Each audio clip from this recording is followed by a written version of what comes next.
Maksud tourism, food and beverage. Menurut statistik Kanada, sektor makanan dan minuman adalah terdiri daripada pertubuhan utama yang terlibat dalam penyediaan makanan, makanan ringan dan minuman untuk memenuhi pesanan pelanggan. Sektor makanan dan minuman ini bermula apabila ketika orang keluar daripada rumah seperti keluar bekerja atau pergi melancong, mereka sering mempunyai keperluan atau keinginan untuk makan dan minum. Oleh itu, membuka peluang kepada para peniaga untuk memenuhi permintaan ini dengan menyediakan perkhidmatan makanan dan minuman. Secara industri perkhidmatan makanan dan minuman, penginapan awal menyediakan makanan dan minuman sebagai sebahagian daripada perkhidmatan mereka kepada pelancong. Kemudian, makanan dan minuman ini menjadi perkhidmatan khusus apabila restoran dan pub dibuka untuk melayani masyarakat tempatan dan pelancong. Jenis restoran awal adalah rumah kopi yang muncul di England pada pertengahan tahun 1600. Menjelang abad ke-18, terdapat lebih kurang 3,000 rumah kopi telah ditubuhkan di London. Istilah restoran seperti yang kita ketahui pada hari ini adalah bermula pada tahun 1765 di Perancis.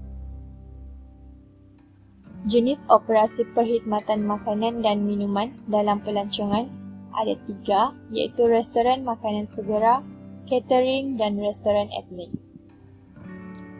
Restoran makanan segera.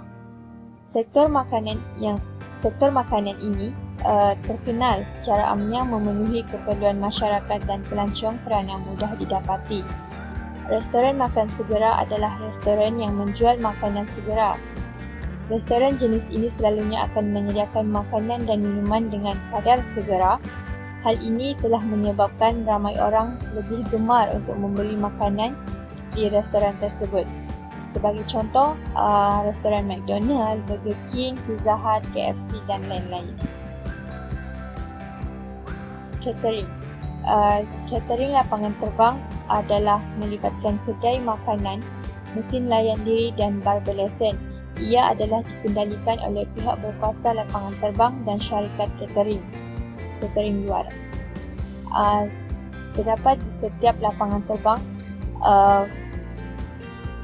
menyediakan tempat makan untuk para penumpang.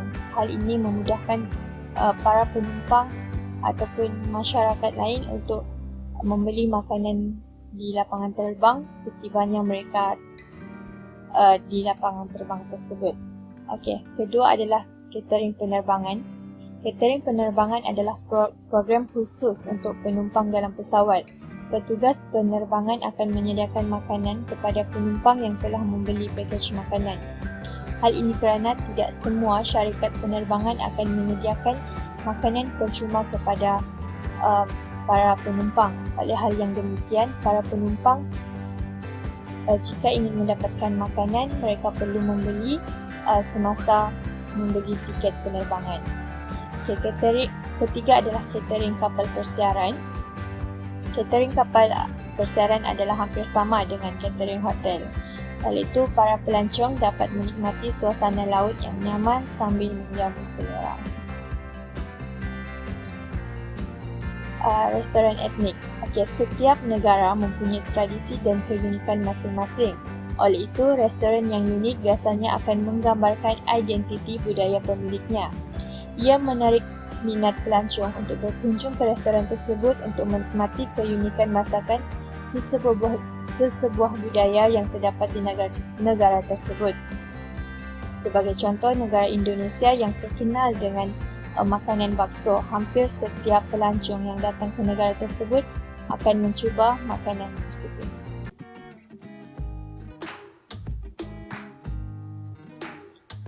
Hubungan antara makanan dan minuman pelancongan. Hubungan antara makanan dan minuman dalam pelancongan. Makanan yang asli dan menarik dapat menarik pengunjung datang ke sesuatu destinasi. Selain daripada itu, Masakan yang sangat terkenal dengan rasa dan kualitinya dapat dikembangkan menjadi produk pelancongan. Makanan dan minuman dapat memperkenalkan identiti dan budaya sesebuah destinasi. Makanan dan minuman juga menjadi penyumbang kepada ekonomi negara. Kerana apabila ramai pelancong yang datang ke negara tersebut, dapat meningkatkan kadar ekonomi negara tersebut. Dan akhir sekali adalah makanan dapat menambahkan pengalaman kepada pelancong dan menjadi sebahagian daripada pelancongan yang mereka ingati. Sekian sahaja daripada saya. Terima kasih.